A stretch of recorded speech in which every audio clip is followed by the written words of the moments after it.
Hello, and welcome to Sanctuary and Beyond. Thank you for joining us today for an intimate conversation with members of Farm Sanctuary leadership as we come together to take some time to reflect on what we've accomplished so far in 2023 and also what we plan to achieve in the year ahead. At Farm Sanctuary, we pursue bold solutions to end animal agriculture and foster just and compassionate vegan living. Through our rescue, education, and advocacy work, we fight the disastrous effects of animal agriculture on animals, on the environment, social justice, and public health. Our vision is a world where sanctuary replaces exploitation. And today, we're very excited to share some of the major milestones we've achieved and how we continue to build the good for farm animals, for people, and for the planet. My name is Alexandra Bookus. I'm our Senior Manager of U.S. Government Affairs, and I'll serve as our moderator today. Throughout the event, you'll hear from President and co-founder Jean Bauer, Senior Director of Advocacy, Erin Rimler-Cohen, and our Senior Director of Research and Animal Welfare, Lori Torgerson-White. We'll start with some opening remarks from Jean just to kick us off, and then each leadership member will share updates and details about current projects one at a time. We are going to have a short Q&A session for each leader directly following their presentation. So therefore, we encourage you to submit questions in the chat here in Zoom for each speaker as they're presenting. And then we'll get to as many questions as possible in the allotted time. So now that we're all here, all settled, we've covered the questions and who's speaking, I'd like to introduce Jean Bauer, our president and co-founder, for some opening remarks. Jean. Thank you very much, Alex. And I also just want to acknowledge the amazing work you're doing on Capitol Hill. You know, Farm Sanctuary works to change how society views and treats animals exploited in agriculture. We work to create a different kind of food system. And at our sanctuaries, we model a world where animals are our friends, not our food, and where being vegan is normal. That is our hope to expand beyond the sanctuaries, and that's what we do through education and advocacy, in addition to our rescue work. So we've been doing this since 1986, and back in those days, we didn't have webinars, we didn't have this sort of technology. So this is a delving into new ways to communicate, new ways to engage, new ways to cooperate and build community among aligned organizations, aligned individuals, and people who care, people who want to make a difference. And that's why we're so grateful for everybody tuning in here today. I'm excited for members of our team to talk about the exciting things that are underway now at Farm Sanctuary. You know, over the years, much of our energy has been focused on exposing the cruelty of factory farming, educating people about the harms done to animals, humans, and the earth.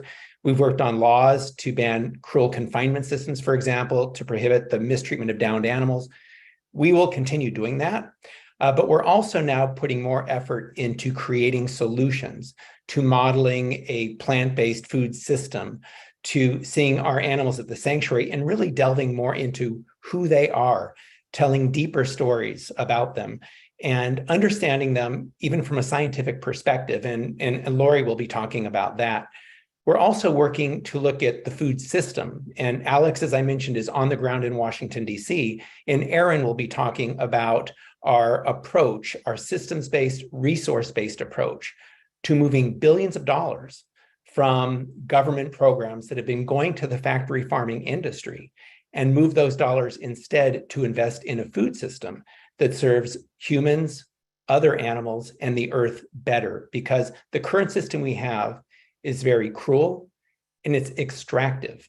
And we want to start working to create systems and relationships of mutuality, where each party who is engaged is better for it. And so this is what we see at the sanctuaries, where the animals are our friends, where we get to spend quality time with them. We watch them heal. And as these animals heal from being rescued from the factory farming system, in a sense, we also are healed. And we want that to spread beyond the sanctuaries to our food system. So that's what we'll be talking about. We are taking also a more holistic approach. You know, in addition to taking care of individual animals, we recognize that these animals exist within a system of oppression. And there are many linked abuses that are part of changing the food system and achieving our goal of having sanctuary replace exploitation. So I'm just here to say thank you all for joining. Thank you for your interest in the work of Farm Sanctuary. Thank you for helping to be part of the change we want to see in the world. This is going to be an ongoing process. And also, one of our most important values at Farm Sanctuary is to speak to people where they are on their own journeys. So if you're here and you're vegan, thank you for being here. And if you're here and you're not vegan, thank you for being here. We welcome everybody. All of us have a role to play. All of us participate in the food system. We make choices every day. And by making more mindful, compassionate choices, we can make a world of difference, not only for ourselves, but for other animals and also for the earth, which is, suffering from climate crisis, loss of biodiversity, all these things linked to animal agriculture. So our food choices have profound impacts, not only on our own lives, not only on the lives of other animals, but on the life or on the planet, the well-being of all life on the planet. So I guess I will just end it with that and welcome Alex back, and we'll see y'all later. Enjoy the webinar. Thank you, Jean. That was a really helpful context and overview of the holistic work the organization is doing, and also, Jean, of your decades of work now in transforming the food system, as you were saying, for all of us. Up first for our presentations about ongoing work, some recent milestones, is Lori Torgerson-White, and she is going to speak about our research work at Farm Sanctuary, which you may have seen recently in the New York Times and getting featured in some other outlets, but I'll leave it to Lori. Thank you. Thank you very much, Alex, and thank you, Jean, and thank you all for taking the time to learn more about our sanctuary-based research program. So I want to start by just giving you a bit of history so that you can better understand how our research program came to be.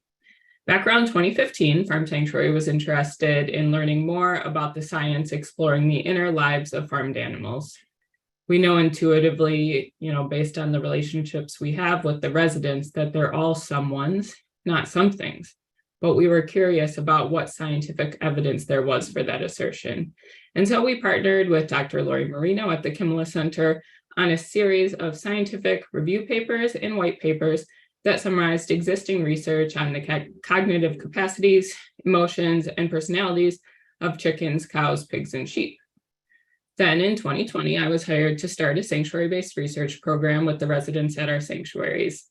Our research draws upon animal ethology, or the science of animal behavior, philosophy, animal welfare science, veterinary medicine, multi-species ethnography, and other disciplines, and it aims to help us better understand the nature and lived experience of farmed animals, both as individuals and as species. We've already been blown away by the public's response to our research. We've been able to share our work through a Facebook Live with the Dodo, and last November through a front page exclusive in the science section of the New York Times. In case you haven't had the opportunity to read that, I'd like to read the first line for you. Writer Emily Anthus says, "It was a crisp October day at Farm Sanctuary, and inside the small red barn, the chicken people were restless." And I feel like when the New York Times calls chickens people, I see that as a tiny win as we seek to show the world that these animals are each someone, not something. Prior to beginning our research, we worked with an amazing animal ethicist, Dr. Lori Gruen, who helped us to create our research ethics guidelines. And so these guidelines are based on ethical research guidelines for human-focused research. When individuals are capable of acting autonomously, we should let them. This means that the residents volunteer for the research at the sanctuary. If they aren't interested in participating, we just don't force them. They can choose to opt out at any point during a study. We practice the principle of non-maleficence. Our research should do no harm. Our research should be beneficial to the participants, and when we uncover something beneficial, we should practice justice by trying to extend that benefit to all residents. We've created a research advisory committee to hold us accountable to producing both rigorous and ethical research. And we actually have a meeting with the committee tonight to go over a study proposal.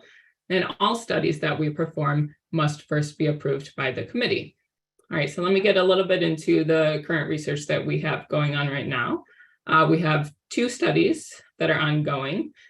The first asks if cows and pigs are capable of experiencing post-traumatic stress disorder, or PTSD. Research has shown that other species, other than humans, including chimps, elephants, and dogs, are capable of experiencing psychological symptoms akin to what humans experience when they have PTSD. And we know, unfortunately, that farmed animals routinely experience the types of trauma that cause PTSD in humans. So those 3 types of trauma that psychologists and psychiatrists use to diagnose PTSD include either witnessing or observing actual or threatened death, serious injury, or sexual violence. And we know, unfortunately, that these types of experiences are part of just being a farm animal in industrial animal agriculture. And so this is a long-term study. We now have 6 participants, 4 pigs, Lizzie, Robbie, Laverne, and Shirley, and 2 cows, Hayes and Bella. And we're collaborating currently with Austin Farm Sanctuary on this study. And we're also seeking more collaborators with other sanctuaries in the movement.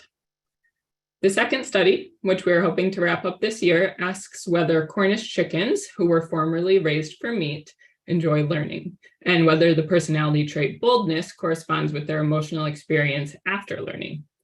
We utilized what is called a judgment bias test to ask the chickens how they were feeling both before and after they had a chance to engage in a learning experience.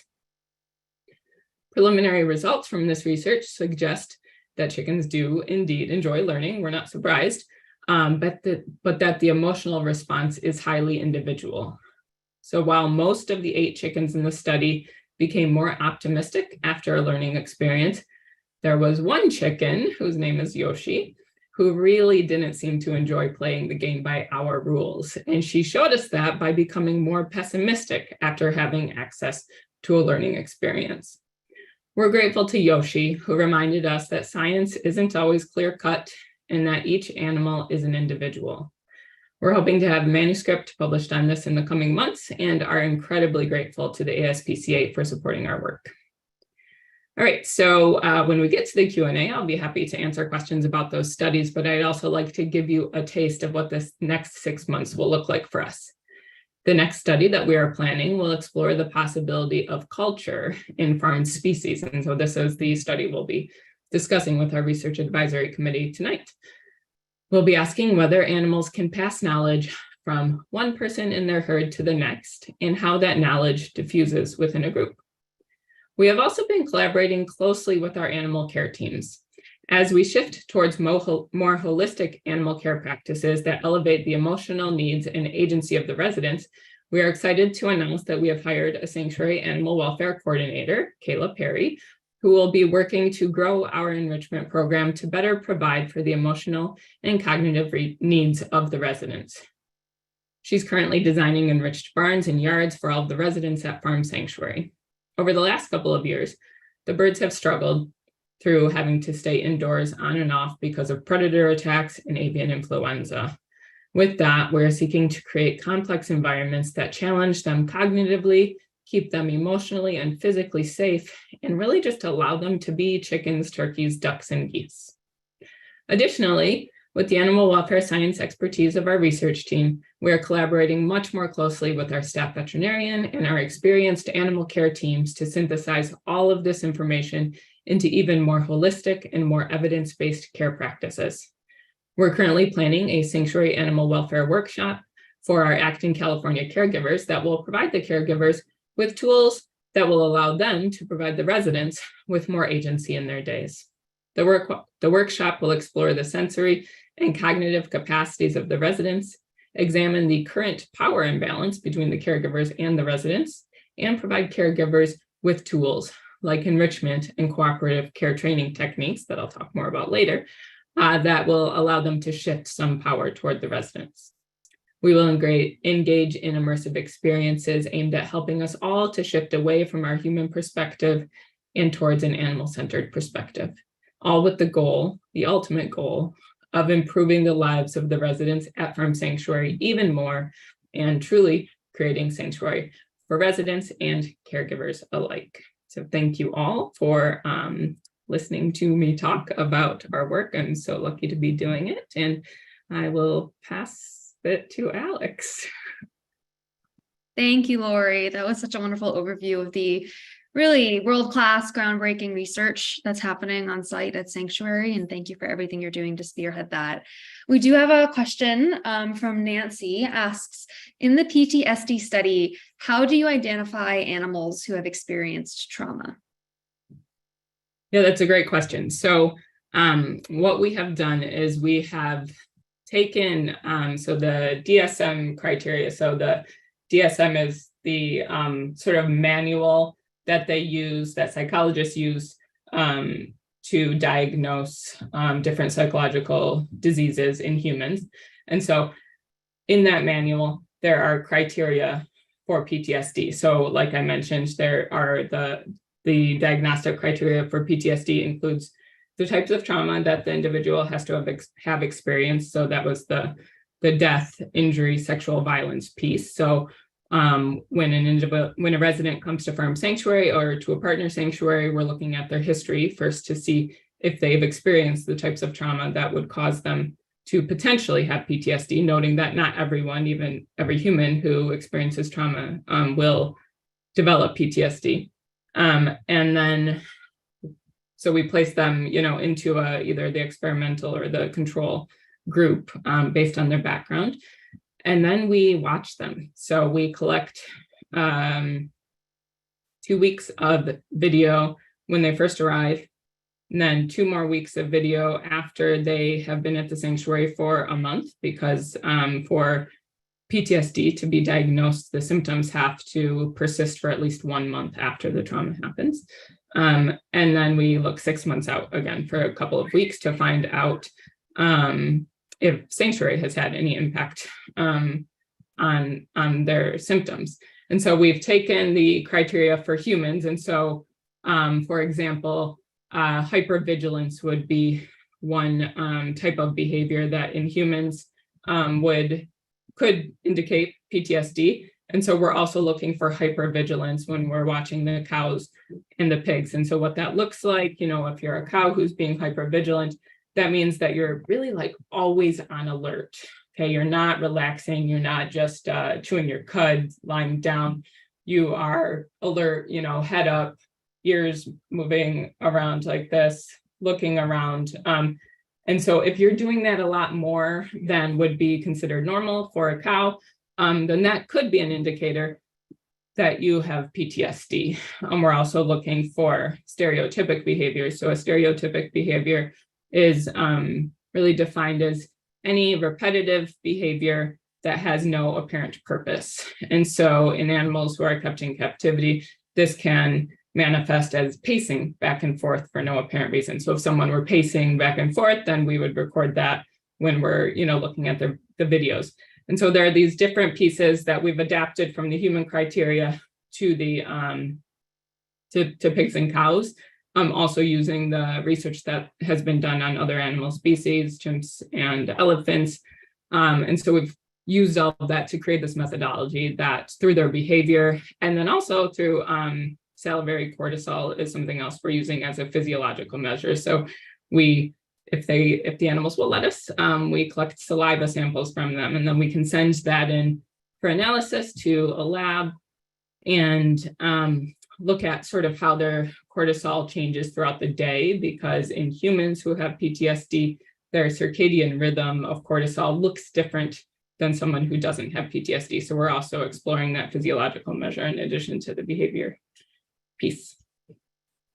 Sounds very complicated, but I'm glad we've got some experts on it, especially, this work, as you're saying, is truly so scientific and grounded in these processes that exist sort of in all beings, right, that aren't unique to humans.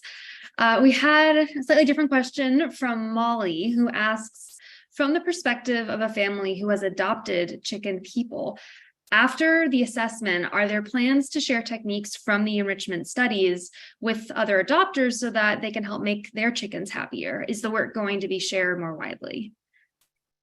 Yes, absolutely. So I don't know that we have like concrete plans in place yet, but when we talk about animal care later, I'll talk about this a bit. But we're hoping to, in the future, create some sort of resource library that could house all of these different pieces of information that we're compiling as part of really both the research and the enrichment piece of this, and also the collaboration between research and animal care. Excellent, thank you. And we had a question also submitted anonymously I want to address. What do you hope will be the long-term impacts of this research, and of these findings? What's your hope for what this can change for animals? Yeah, that's a great question. My hope is that it really gets people to think differently about what the inner lives of animals might look like. So I think that, we're kind of trained as humans to believe that these animals who are raised in factory farms are not thinking, feeling individuals with their own needs and preferences and desires. And so I'm hoping that this research will really change the way people view animals and get them to rethink, what's on their plates. Sounds very in line with Farm Sanctuary's water mission. It's all coming together. One more question for you, Lori, and then we'll move on to our next presentation. Liz asks, will the study involve brain scans to determine what parts of the animal brain are activated when demonstrating PTSD symptoms? That's a super interesting research that we do at Farm Sanctuary is completely non-invasive. So, we're not even collecting blood samples or anything like that. And I will say I am not a neurologist, so brain scans are beyond so I'm an animal welfare scientist by training. So brain scans are a little bit outside of my area of expertise. I know that done with humans, looking at what areas of the brain light up, but for us, I don't think that's necessary. I think if we can demonstrate that behaviorally and physiologically these animals are experiencing PTSD or PTSD-like symptoms, because honestly, we'll never know. We're not inside their brain, so we can never know exactly, which is maybe why you're asking about brain scans, but even still, we wouldn't know what their experience is. But we can ascertain what their experience might be like and ask the question whether it's something similar to what we've experienced. And so I think that the data that we are collecting will be sufficient to show that from a scientific perspective.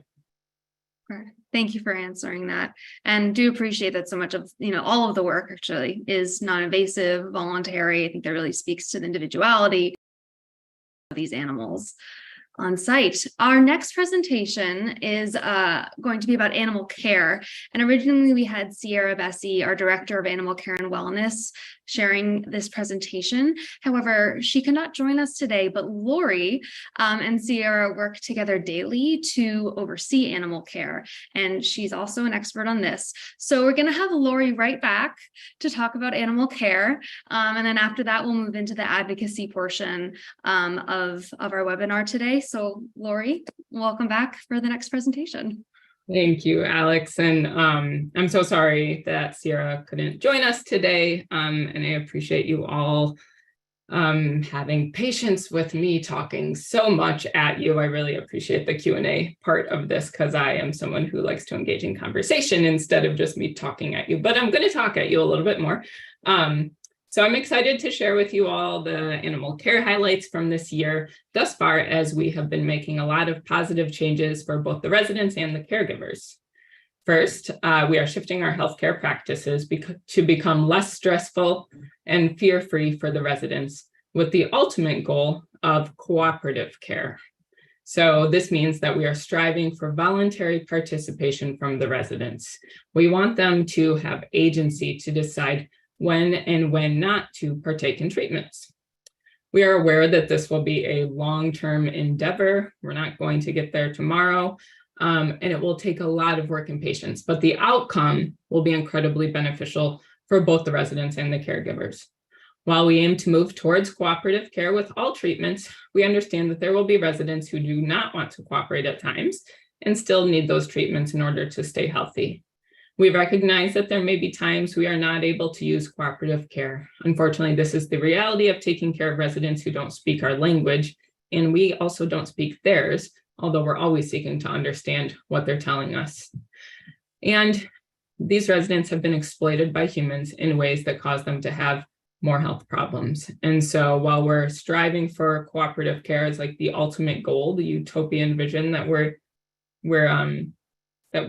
want at Farm Sanctuary, we're also very much based in reality and recognize that that doesn't always work. So we'll always aim to make the experience, even if we aren't able to engage in cooperative care, we aim to make any kind of healthcare experiences ultimately positive or at least neutral for the residents. And we do that by using positive reinforcements. For example, if someone has to have their hooves trimmed and they don't want that to happen, and we haven't been able to get to the point of cooperative care yet, then we can give them a treat after and try to make that at least a bit neutral. Or, there are other ways that we can, change what we're doing to make the experience a bit less stressful for them. We're shifting towards even more holistic care that is conducive to optimal physical, emotional, cognitive, and social health for all of the residents. In the past, we did a really great job ensuring optimal physical health in our assessment of the residents' quality of life, but we recognize that emotional, cognitive, and social health are all equally important for well-being. This means that while we are making decisions to improve physical health for the residents, we are also taking into account their other needs and weighing those impacts as well. We recently purchased a new cattle chute for the herd on the main campus at our Watkins Glen, New York sanctuary. And this will allow for both the cows and the caregivers to stay safe while they are being moved through the chute for treatments, vaccinations, or for hoof trimming.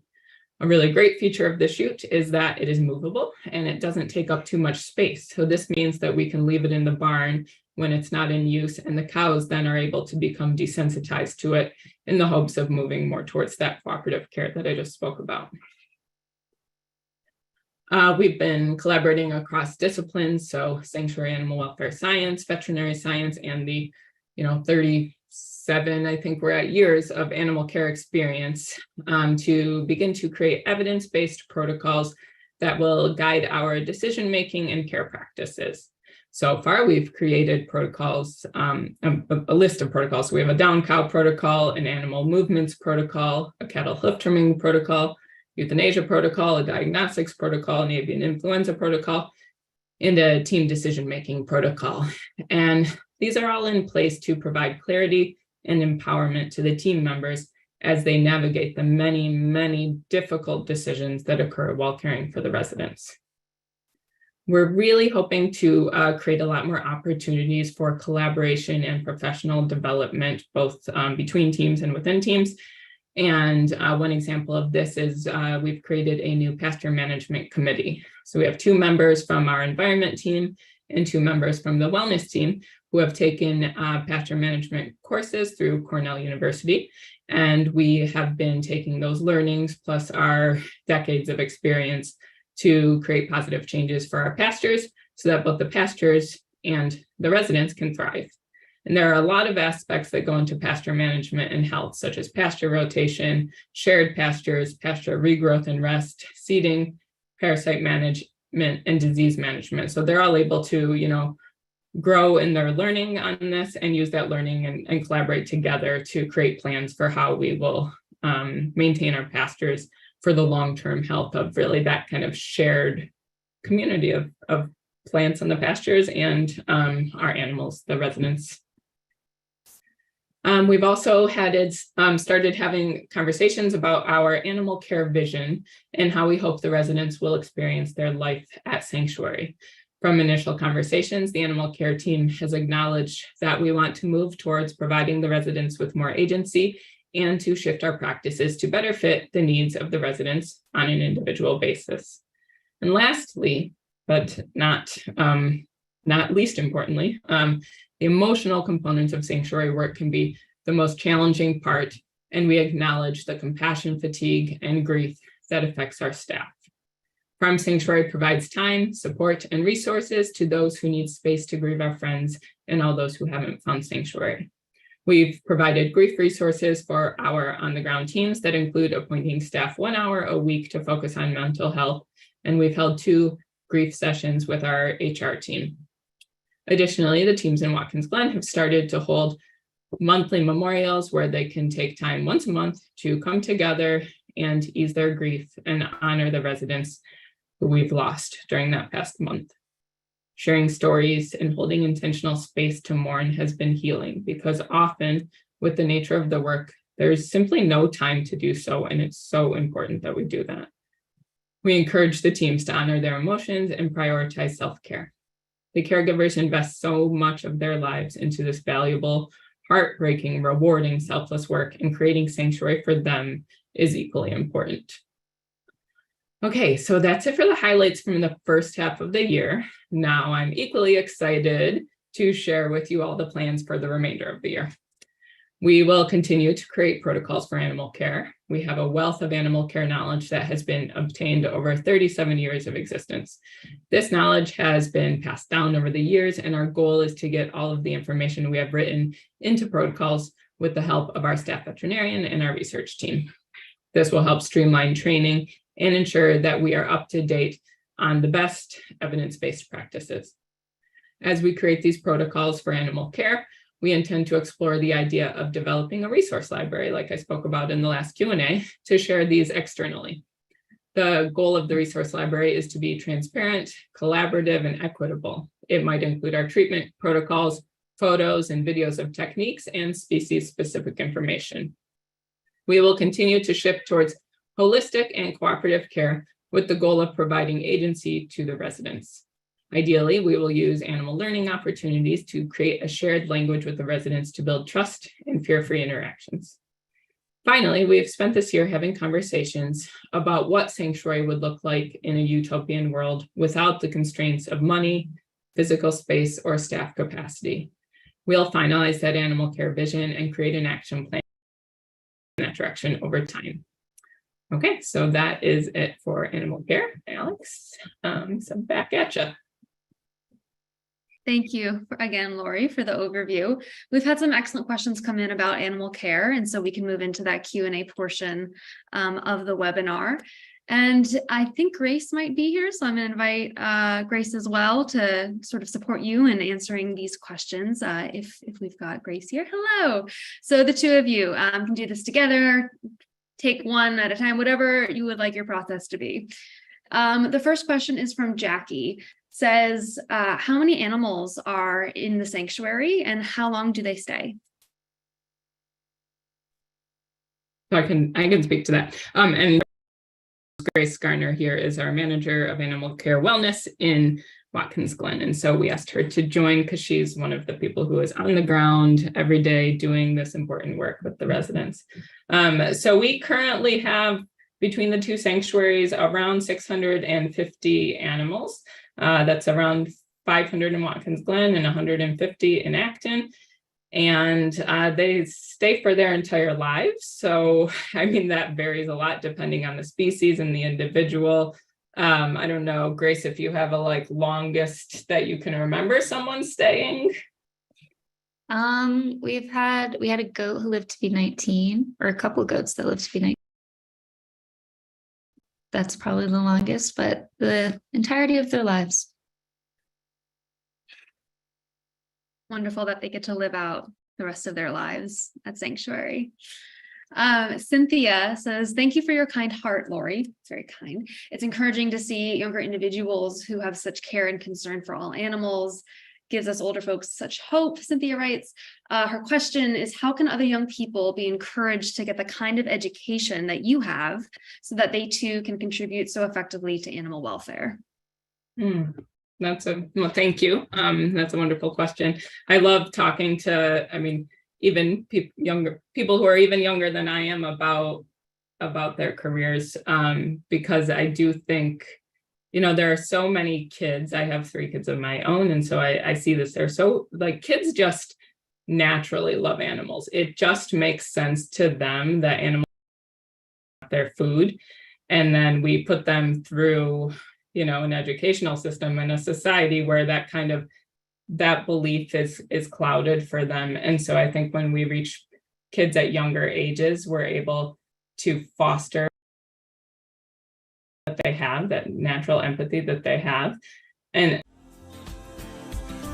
so I guess the question is how do we encourage more kids to do that? I mean, I think our humane education programs at Farm Sanctuary are opening these sorts of doors, really fostering those kinds of just like natural beliefs and tendencies in kids, and hopefully sparking that interest in and learn about animals. Because I think it is something, when I was a kid, it was, for me, for whatever reason, I always felt this way.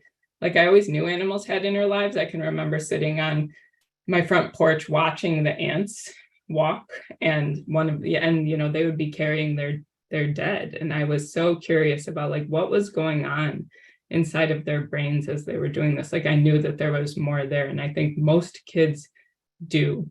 So I think honestly, our humane education programming is one great way. And then anytime anyone ever wants to talk to me about it, any kids, young people, I'm always so happy to do that. Thank you. Grace, is there anything you wanted to add to that? If not, we can move to the next question. No, I think that about covers it. Okay. And I have to say that all rings true as someone who actually interned for Lori back in the day. She is a wonderful person to ask any questions to for advice on how to support the movement. Our next question is from Anne Molina from Hogs and Kisses Farm Sanctuary. Anne writes, at our micro sanctuary, we have a few male hogs around 550 pounds that will need their teeth trimmed. How would you approach this service through cooperative care? That's a hard question. So the reality is, like I was saying, that cooperative care is aspirational for us and not necessarily something that is always going to be easy to implement. And while we already, and Grace can speak to this, do use sometimes like belly rubs to trim hooves on pigs, teeth is a whole other beast. Would not be the vegan way to talk about that, but it's not easy. I don't think we have the answer for that yet. We're currently exploring ways to do pig health checks more cooperatively, and that's part of our Q2, Q3 goals, is to figure out a better way. I don't think we have a better way yet, I'm sorry to say. Is what it is. It's all a work in progress. Jackie asked another question about factory farming and the work the organization is doing to that. And Jackie, I'm going to hold that question because Erin from Advocacy is going to dive into all of that work, and we can absolutely address that question in the next section. We do have one more question from Anne, who asks, does Farm Sanctuary share protocols with other sanctuaries? Yeah, I think we absolutely can and have and will. And so if there's anything you're interested in, we can share my email, and I am happy to share things. Yes, we don't need to keep anything secret. We want to share and collaborate and learn from others as well. Like we're not perfect. We have a lot of growing and learning to do. And we know that there are sanctuaries out there who are already doing things in the ways that we would like to be doing them. So we are open to learning and sharing.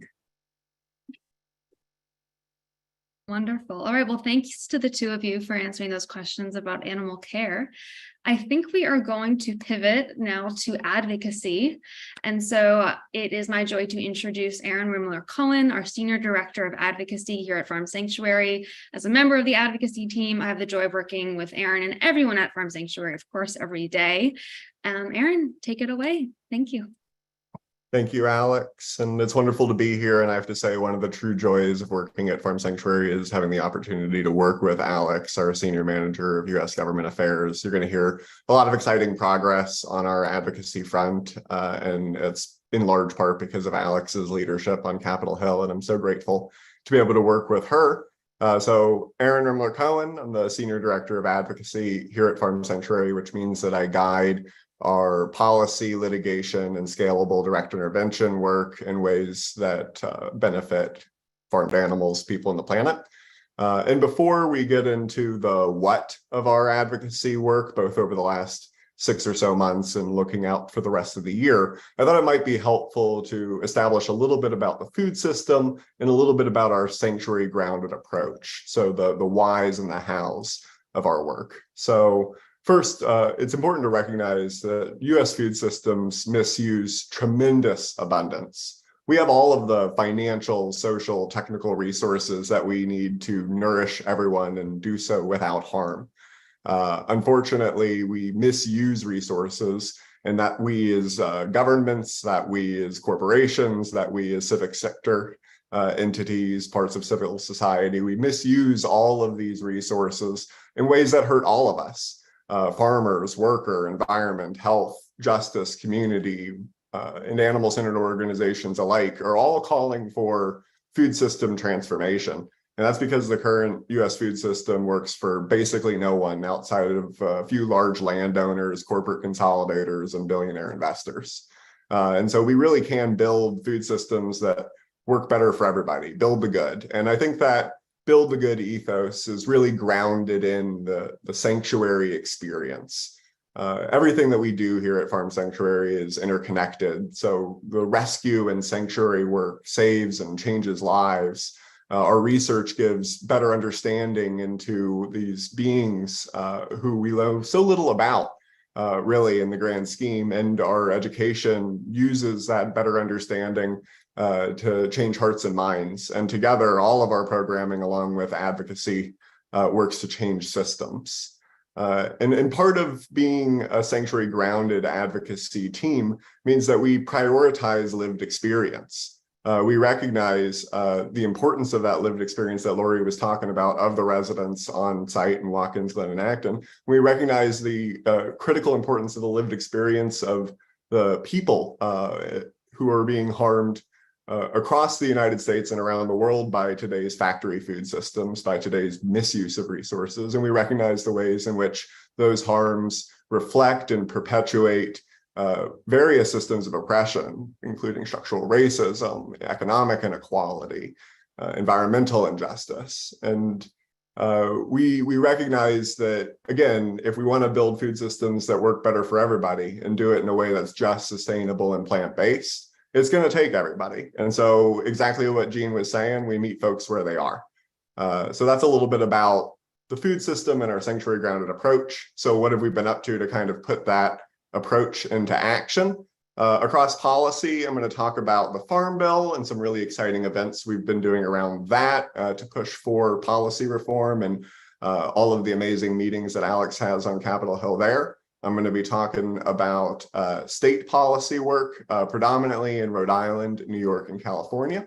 And then on the litigation front, I'm going to talk about two really exciting victories that happened earlier this year. One, the Supreme Court defense of Prop 12, and second, the North Carolina anti-ag-gag ruling. That's really a victory for transparency and for voters and for farmed animals alike.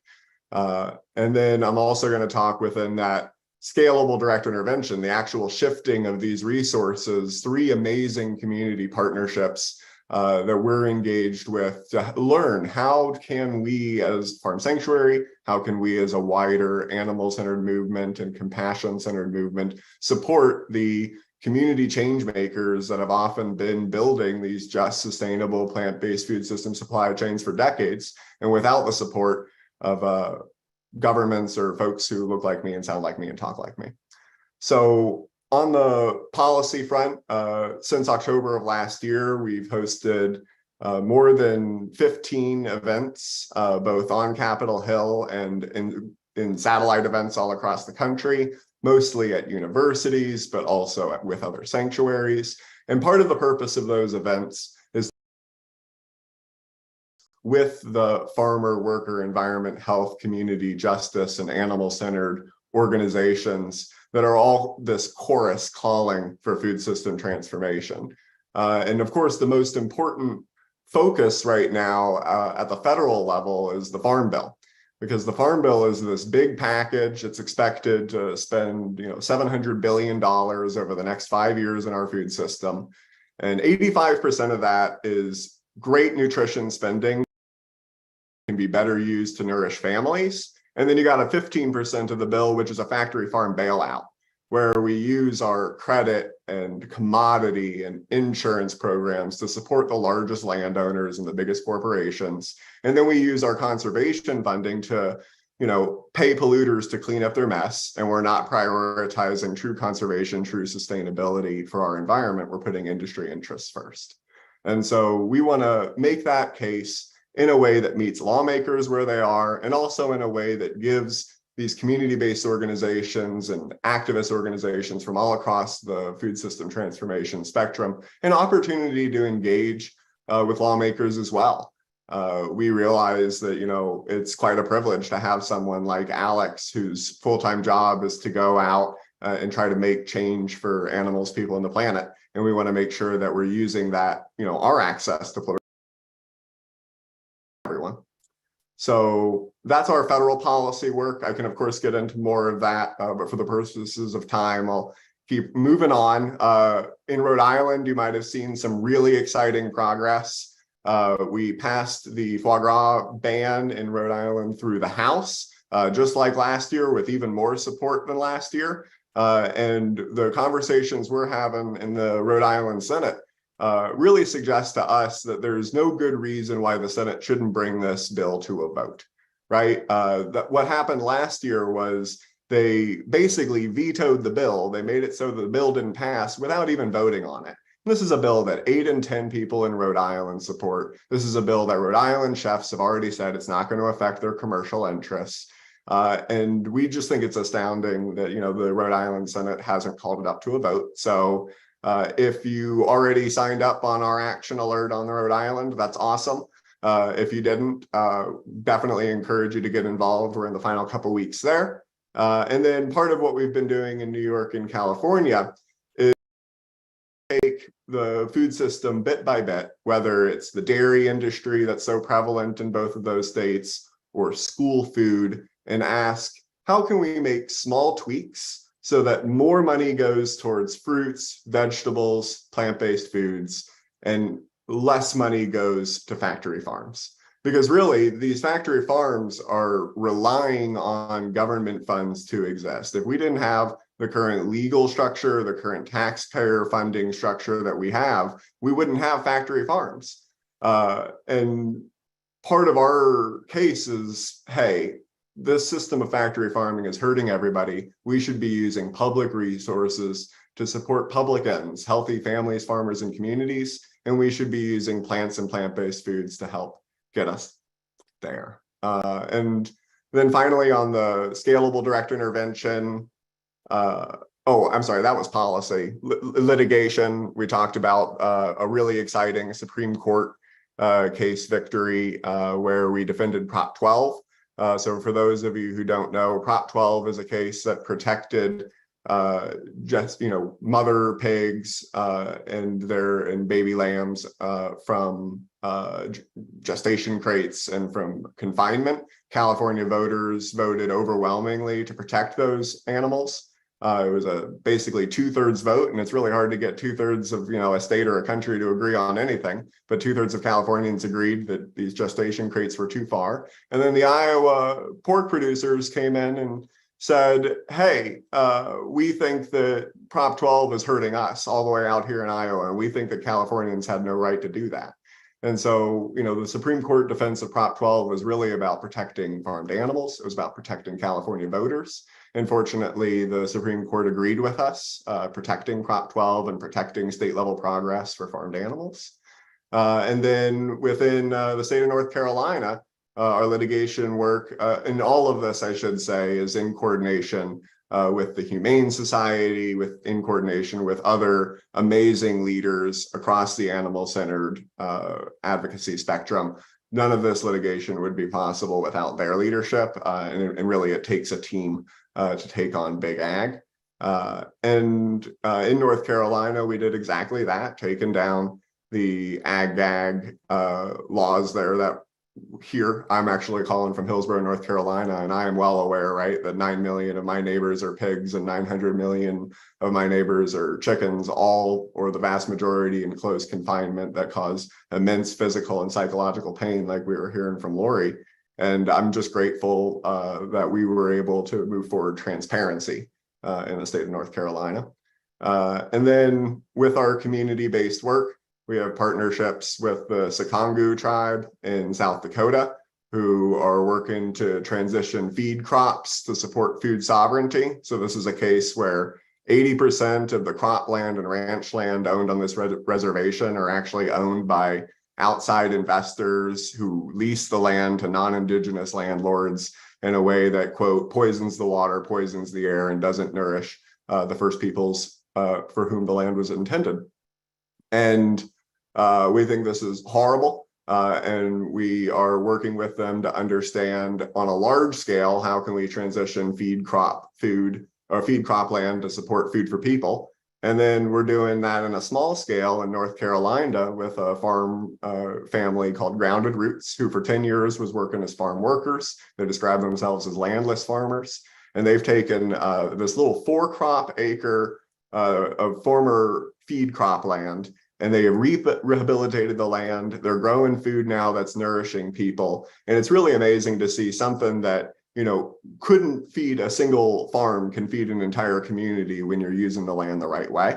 And then we're partnering with GROW and the Eva Clayton Rural Food Institute here in North Carolina to help us understand how these kinds of community-driven, land-driven shifts can scale. Because ultimately, we need these kinds of transitions from feed cropland to food for people, and the other types of transitions that can ultimately contain and end factory farming. We need those types of transitions happen all across the country. So that's our work. That will continue to be the work over the next 6 months as we continue to advance our federal litigation, state policy priorities, and our community partnerships to shift resources in ways that benefit animals, people, and the planet. And I am so grateful for your time, and I'm looking forward to the question and answer. Thank you, Aaron. I am going to, for our first question, go back to Jackie, who had said, you know, I think you got into this when covering the policy work and, you know, the broad advocacy department and the different tracks that we're working down. But specifically when it comes to improving, tackling the large factory farms like Purdue, what is Farm Sanctuary doing in that space? Yeah, absolutely. So how can a nonprofit take down, I guess, factory farms or through these different tracks? How do they work together? Right. No, exactly. And I think thinking through it in exactly the way you described, right? We've got these different strategies that can hopefully pressure the factory farming industry from multiple angles. So first, it's important to realize that factory farming couldn't exist if we didn't publicly subsidize their debt and then ensure their revenues. And so what does that mean? That means we're giving them cheap loans on the front end and we're guaranteeing prices on the back end. That's basically guaranteeing them profits if you're a large landowner growing, you know, animal feed or junk food inputs or biofuels.